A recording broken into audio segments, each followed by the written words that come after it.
2029లో ఆంధ్రప్రదేశ్‌కి ఎవరు ముఖ్యమంత్రి కాబోతున్నారు? ఈ కామెంట్స్ మీరిచ్చే ప్రతి కామెంట్ కూడా జగన్‌మోహన్ రెడ్డి చదువుతారు, చంద్రబాబు, పవన్ కళ్యాణ్ చదువుతారు. సో, మిస్ అవ్వకుండా కామెంట్ చేయండి. ఎవరిని ప్రజలు ముఖ్యమంత్రి చేయబోతున్నారు 2029లో? Chandrababu CM, Jagan CM. ఈ రెండిట్లో ఒకటి కంపల్సరీగా ఈ సర్వేకి ఫలితంగా మిస్ అవ్వకుండా ప్రతి ఒక్కళ్ళు కామెంట్ చేయండి. ఆంధ్రప్రదేశ్ హైకోర్టు ఇటీవల ఇచ్చినటువంటి ఏదైతే ఒక వేరు ఆదేశాలు ఉన్నాయో ఆంధ్రప్రదేశ్ రాష్ట్రంలో ఒక పెద్ద చర్చనీయాంశంగా మారుతోంది. న్యాయ వ్యవస్థలో అడ్వకేట్ల యొక్క ప్రవర్తన, ప్రభుత్వ స్థలాల పరిరక్షణ ఈ విషయంలో కోర్టు తీసుకున్నటువంటి నిర్ణయాలు రాజకీయంగా కూడా ప్రాధాన్యత సంతరించుకున్న పరిస్థితి అయితే ఉంది. సాధారణంగా కోర్టుల్లో కేసులు నడిచేటప్పుడు న్యాయవాదులు తమ క్లయింట్ల యొక్క ప్రయోజనాల కోసం ఎప్పటికప్పుడు వాదిస్తూ ఉంటారు. కానీ ఈ రెండు కేసుల్లో లాయర్ల యొక్క తీరు మీదే కోర్టు నేరుగా విచారణకు ఆదేశించడం లేదా నోటీసులు ఇవ్వడం అనేది చాలా అరుదుగా జరిగేటువంటి అంశంగా మారింది. బాధితులకి న్యాయం జరగాల్సినటువంటి చోట ప్రభుత్వం యొక్క ఆస్తుల్ని కాపాడాల్సినటువంటి స్థానంలో అనుమానాస్పద పరిణామాలు చోటు చేసుకోవడం మీద న్యాయమూర్తులు తీవ్ర అసంతృప్తిని వ్యక్తం చేస్తున్నట్టు కనిపిస్తుంది మనకి. న్యాయస్థానం యొక్క దృష్టికి వచ్చినటువంటి మొదటి వ్యవహారం సాయి కృష్ణమూర్తికి సంబంధించినటువంటి కేసు. గతంలో సాయికృష్ణ తల్లి విజయలక్ష్మి తన కుమారుడి వ్యవహారంలో కెబియస్ కార్పస్ పిటిషన్ వేయడం మనకు గుర్తుంది.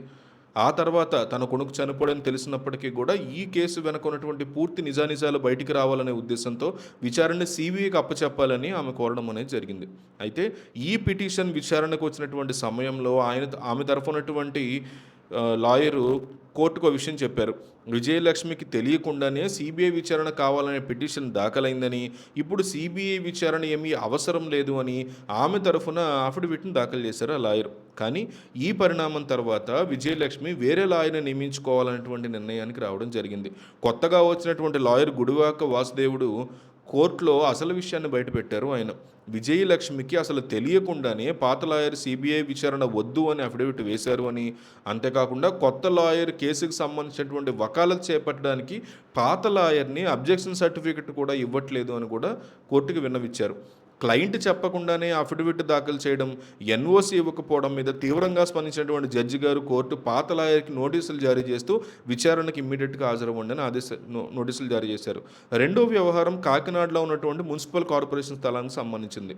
అక్కడ సుమారు 15 కోట్ల రూపాయల విలువైనటువంటి ఒక గోడ నిర్మాణం మీద, ప్రభుత్వ స్థలం ఉంది, అక్కడ ఒక గోడ నిర్మాణం మీద వివాదం నడుస్తుంది. 2015 నుంచి కేసు నడుస్తుంది. జయేంద్ర నగర్ సంఘం కూడా ఇది ప్రజారోగ్యం కోసం ఇచ్చాం మేము, ప్రైవేట్ వ్యక్తులు కాదు అని వాదనలు వినిపించింది. అయితే ఇటీవల జరిగినటువంటి విచారణలో అందరూ ఒకే మాట మీదకి రావడం జరిగింది.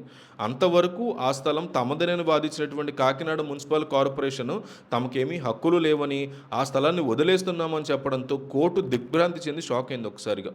ఈ వ్యవహారం వెనక భారీ మతలబు ఉందని, 15 కోట్ల విలువైనటువంటి ప్రభుత్వ స్థలాన్ని కుమ్మక్కై దోచుకోవడానికి ఒక ప్రణాళిక వేశారు అని లాయర్ల మీద కూడా చాలా సీరియస్ అయింది కోర్టు.